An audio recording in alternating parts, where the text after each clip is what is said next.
नमस्कार दोस्तों, SSV RKM knowledge is power के इस मंच पर पुनः आपका स्वागत है। Health and medical related issues पर इनकम टैक्स में मिलने वाली छूटों के संबंध में यह हमारा चौथा वीडियो है और आज हम बात करेंगे सेक्शन 80DD की।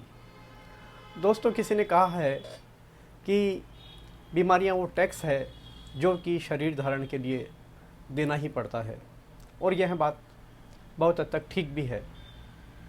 परंतु कुछ बीमारियां ऐसी होती है जो शरीर के साथ में लगी रहती है, और उन गंभीर बीमारियों के बारे में इनकम टैक्स एक्ट बात करता है सेक्शन 80DD के माध्यम से।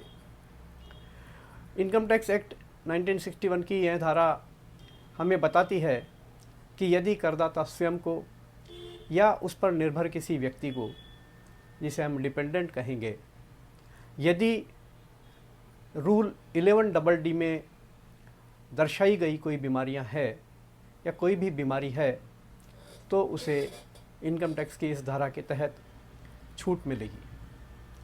कितनी छूट मिलेगी और वो कौन कौन सी बीमारियां हैं और छूट लेने के लिए क्या प्रावधान है, आइए अब हम सब उसी पर चर्चा करते हैं।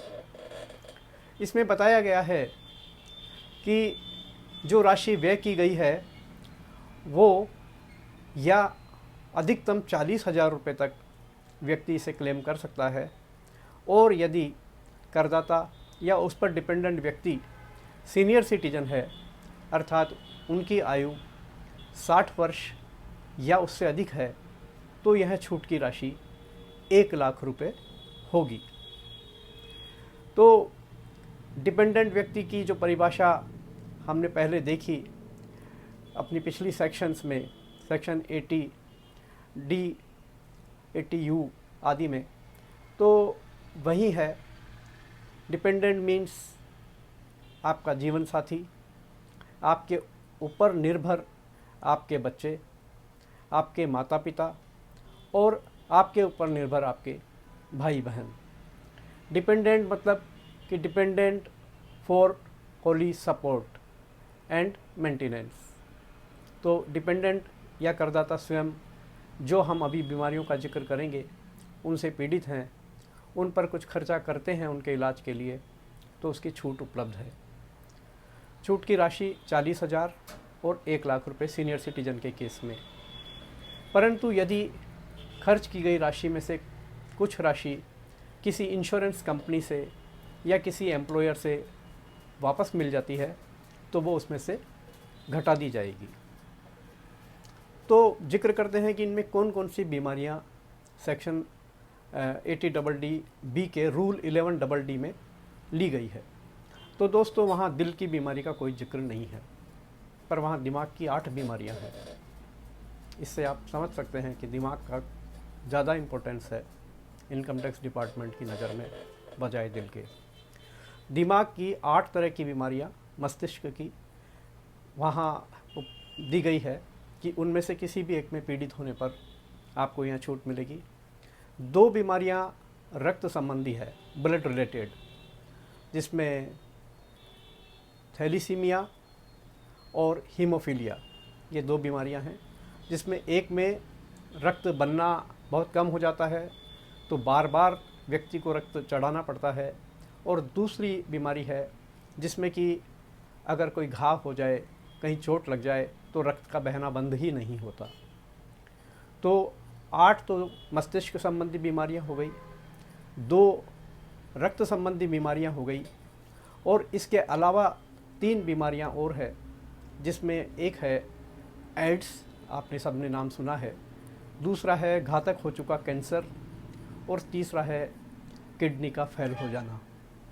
तो इस तरह से ये 5 कैटेगरी बीमारियों की वहाँ दी गई है कि यदि इन बीमारियों से कोई पीड़ित व्यक्ति, करदाता स्वयं या उस पर डिपेंडेंट व्यक्ति है, तो वो इस सेक्शन में छूट क्लेम कर सकता है।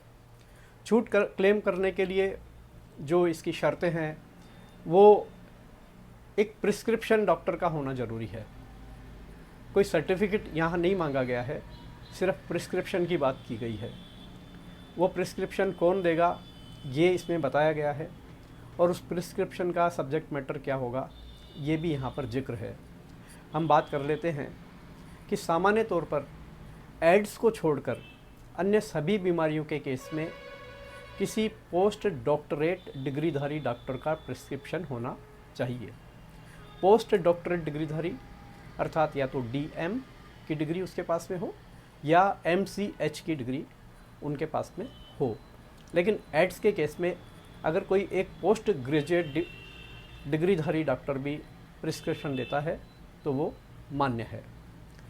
साथ में इसमें यह भी बताया गया है कि यदि किसी गवर्नमेंट हॉस्पिटल में मरीज का इलाज चल रहा है तो वहाँ फिर पोस्ट डॉक्टरेट डिग्रीधारी डॉक्टर की आवश्यकता नहीं है।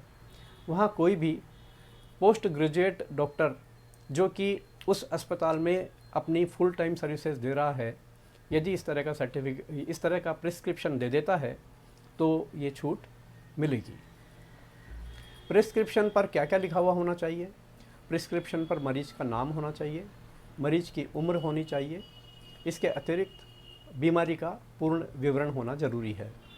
साथ में जो डॉक्टर ये प्रिस्क्रिप्शन दे रहा है उसका नाम, उसका पूरा पता, उसकी रजिस्ट्रेशन संख्या और उसकी योग्यता का विवरण भी इसमें होना चाहिए।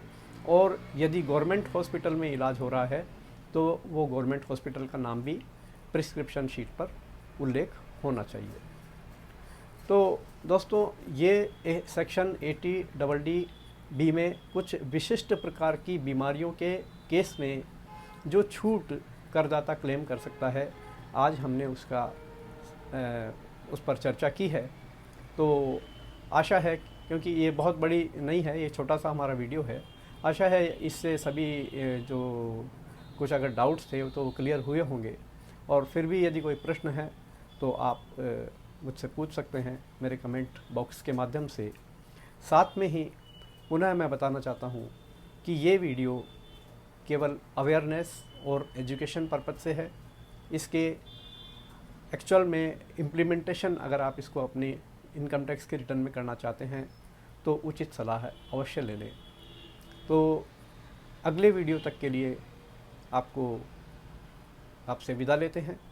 तब तक आप अपना ध्यान रखिए, बी केयरफुल, प्रार्थना करते रहिए, बी प्रेयरफुल।